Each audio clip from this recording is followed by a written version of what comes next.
Hey there. This is a video all about the concept of being the rock in your relationships. So if you're somebody that constantly finds yourself to be the rock, to be the group therapist like I have found myself to be in the past, to be someone that generally people refer to as reliable, dependable, can always count on, being emotionally stable, etc., then this video might be for you. I'm just going to be exploring just some of the ways that you can arrive at becoming that rock in your relationships, what that means for you, and maybe even, why it is that your relationships tend to repeat certain patterns or dynamics. This is something that I wanted to dive into because I find that although there's nothing wrong with being the rock, there are typically two types of people that I tend to work with. And maybe these types tend to be interchangeable depending on what relationship we're speaking about or, what time of your life that you're in. But there's usually always a rock, and I'll refer to this as like a rolling stone, or something that's a little more movable. So when I'm referring to the rock in the relationship, this is somebody who typically is generally calm, not easily provoked or riled up, somebody who doesn't have a large emotional range. So they may come off as like stoic or almost aloof in nature. They tend to think a lot more before they react emotionally. And they have more of that like easygoing chill factor that they can bring to any dynamic. So like when you're in their presence, you might automatically feel like super calm, super safe, super secure around these people. And they mainly express their anxiety by going inward. So any like large emotion that they might be feeling, they tend to deal with it on their own. I want to speak to this first before I get into that rolling stone type of personality. I think that we need these people, right? And we depend on these people to be there for us when we need them the most. However, have you ever asked, how these people are doing? I think that that's a pretty common thing when you hear about dynamics, especially like on Instagram. I think I heard the other day, check on your strong friends or check on your strong children. These are the people that still very much have sensitivities, but don't necessarily feel, and now this isn't for everyone, so I'm kind of just describing one aspect of these people. So take it with a grain of salt, but generally don't feel like they have rocks in their lives, or they have people that they can depend to or rely on, or that they even have the space to be emotionally messy. So these people really still do need and absolutely deserve to feel like they can rely on other people and to be messy when they want, but they may not feel like they can. Sometimes these people will have been raised in environments where they've had to take on a more responsible role early on. Maybe they've had a sibling that is a lot more destructive. Maybe they've had parents that are emotionally immature. So they've had to step into that role of parenting. You might even look up the term parentification. That's a really interesting one. But being the rock isn't necessarily coming from a place of just someone, having it all figured out. It might be coming from their ability to express themselves emotionally being stunted. So always keep that in mind. I think personally, as the oldest child of 7 kids, I definitely stepped into that role of almost like the third parent very proudly. I found a lot of self-worth being in that role. I thought, I'm the responsible one. I'm the one who, people look up to. I've got to set a good example. And there was a part of me, I feel, that took on this almost people pleaser role and considering everyone else's feelings before my own, and maybe not even before my own, because I don't know if I really had a very good idea of what I was feeling. I was conscientious of everyone and everything around me.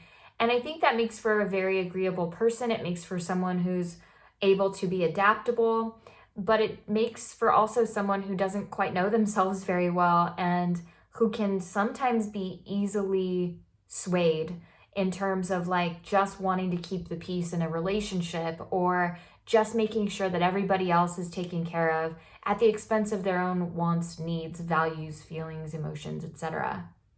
So it's just something to be aware of if you're this person, maybe thinking about, where did this exactly come from? Why am I always the rock?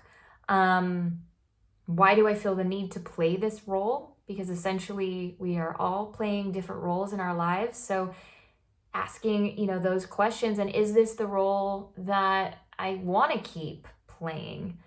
And maybe if it is, knowing too that that's not your full identity. You don't have to always be the rock. That kind of segues us into this other idea of more of that rolling stone personality type where they have a wide range of emotional feelings. They can get easily and frequently upset by little things. I know that all of you must know a person like this, if not are one of these people. Wearing your heart on your sleeve, they're easily shaken and take things really personally. They need to be chilled out by steady relationships and steady partnerships. So they like having that really docile, stable friend, partner, person to lean on. They're a bit emotionally unpredictable and they express their anxiety in a range of external ways. So whether it's reactivity, maybe there's a bit of a self-sabotaging behavior that happens, or maybe they blame other people a lot. So it's not so much of an inward, it's more of like a outward expression. And again, there's no right or wrong for either of these, but they tend to go together. They tend to work really well together. And I think that taken too far and without the self-awareness on both parties' parts, there can become a bit of a resentment towards the other person because there is a bit of a taking advantage of.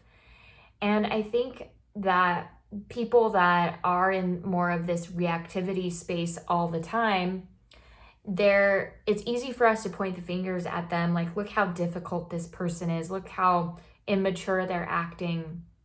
But I will say there is a strength in being able to really outwardly express. Now, I obviously turned up too loud. This can be really destructive. Reactivity, I think, responsibility is better than reactivity. So being able to respond and have some poise before you react. But there is a power to letting yourself be known. And I don't think that people give these Rolling Stones enough credit, to be honest. They're always like, oh, you need to just calm down. You need to be more chill.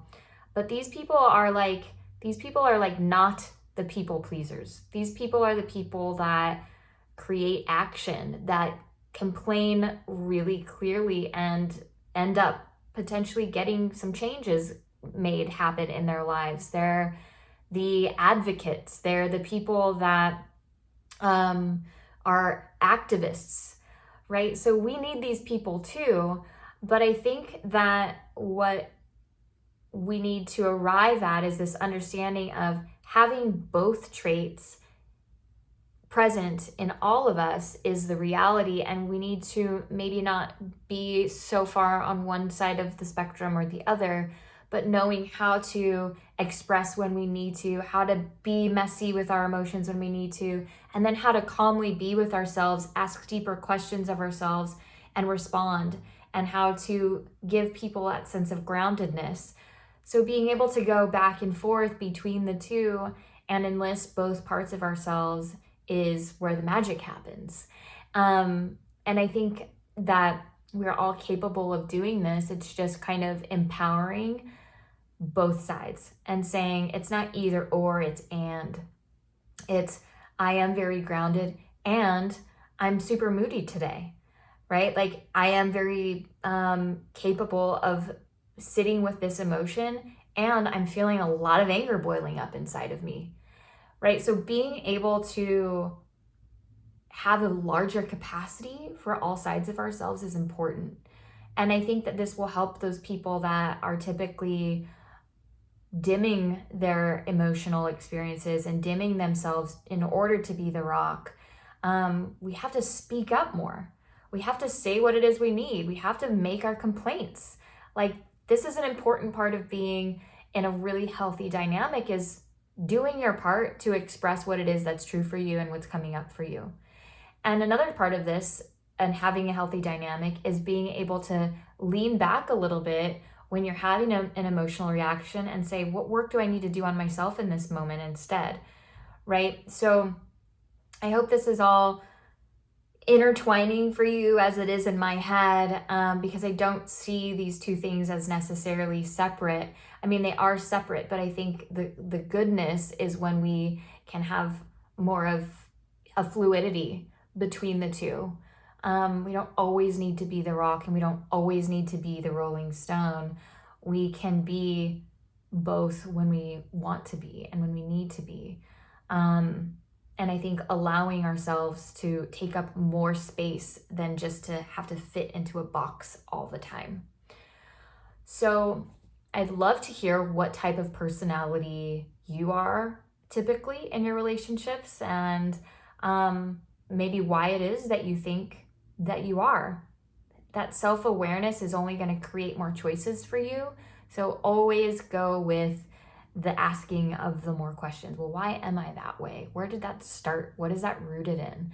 And what other choices do I have? I hope this was helpful, and I hope you're having an amazing day. I'll talk to you next week.